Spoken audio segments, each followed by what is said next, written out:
مولانا فضل الرحمان صاحب انہوں نے بیان دیا کہ مجھے کرسی کی آفر کی گئی ہے, مجھے کہا گیا ہے کہ آپ اس سیٹ پہ بیٹھ جائیں, آپ کو بلوچستان کی حکومت دے دیتے ہیں, آپ کو ڈیرہ کی سیٹ جتوا دیتے ہیں.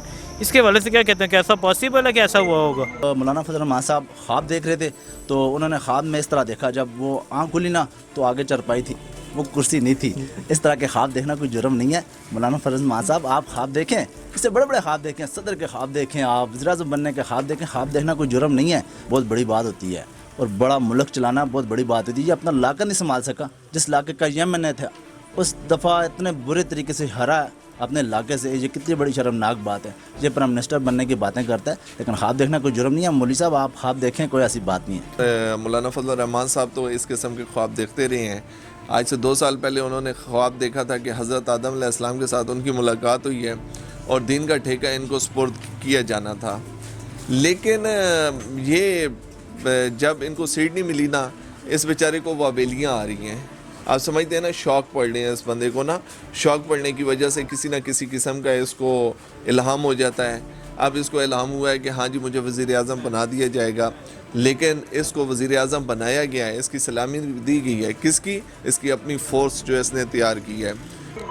دیکھیں جی, میں ایک بات کروں گا, پھر آپ وہ لوگ کہیں گے یہ کیسا مولوی ہے. میرے پاس ساری زندگی سفید جوڑے تھے, 2 جوڑے تھے, ایک دھوتا تھا ایک پہنتا. ایک دن آپ نے کہا جی آپ نے کبھی دوسرا جوڑا نہیں پہنا. میں نے کہا یار زندگی میں کبھی اللہ نے دیا ہی نہیں ہے, وہی پہن کے وہی دھو کے وہی پہن لیتا ہوں. آپ نے مجھے جوڑا لا کے دیا, میں نے یہ نہیں کہا کہ میں نہیں لوں گا. میں نے کہا بسم اللہ صدقے جاواں, تسی بڑا اچھا کام کیتا, چلو میرا ایک جوڑا اور بن گیا. اور یار بھائی اگر اس کو اقتدار ملتا, کرسی ملتی, تو وہ کتے کی طرح دم دبا کے بھاگتا اور سیٹ پہ چڑھ جاتا. وہ جھوٹ بول رہا ہے, وہ فراڈ کر رہا ہے, وہ ہیرا پھیری کر رہا ہے, وہ قوم کو بے وقوف بنا رہا ہے. وہ یار یہ کوئی اتنے جھلے تو نہیں ہے. پھر یہاں تو آتا مجھے کہے نا عمران خان کہ یار یہ جوتی نہیں دیں گے, یہ جوتی تیرے لیے میں نے بنوائی ہے, تو میں تو بھاگ کے لوں گا.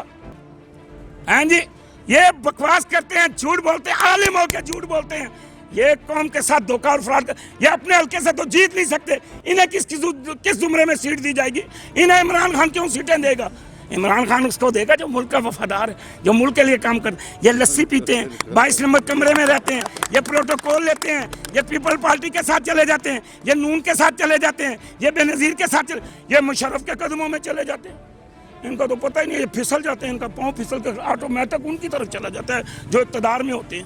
ٹھیک ہے, میاں صاحب جو باہر کیوں ہیں, کیا آپ کو لگتا ہے میاں صاحب واپس آئیں گے؟ دیکھیں جی, وہ گیا ہے وہاں کوئی پلاننگ کرنے کے لیے, کیونکہ ان کا اعتماد یہ ہے, میں نے آپ کو پہلے بتایا تھا, یہ میری وہ ویڈیو چلائیں اور پوری قوم اس کو جو ہے نا دیکھے اور عمران خان تک پہنچے. اس کو وہ کیا کہتے ہیں, وہ جو کرتے ہیں جی, اس کو لائک کرتے ہیں. آپ لائک کرتے جائیں اور شیئر کرتے جائیں, اور وہ عمران خان کے پاس پہنچے کہ میں نے پہلے کہا کہ غیب کا علم صرف اللہ کی ذات جانتی ہے, لیکن اللہ نے ہمیں تجزیہ دیا تھا, اللہ نے ہمیں عقل دیا تھا, اللہ نے جو ہمیں دماغ دیا تھا اس کو استعمال کر کے کہا تھا کہ یہ جھوٹ بول رہا ہے, یہ فراڈ کر رہا ہے, یہ یہاں سے نکلے گا, یہ یہاں سے بھاگے گا, یہ قوم کا پیسہ لے کے نکلا. اور بھائی اس کا 28 منزل محل ہے, یہاں غریب بیٹھا ہوا رل رہا ہے اور وہ 28 منزل محل میں رہ رہا ہے, اور جناب اس کا کروڑوں روپے خالی کرایہ آتا ہے, اور وہاں جناب وہ عیاشیاں کر رہا ہے, وہاں وہ عیش کر رہا ہے, اور ہمارے پیسے لے کے وہ وہاں بھاگ گیا.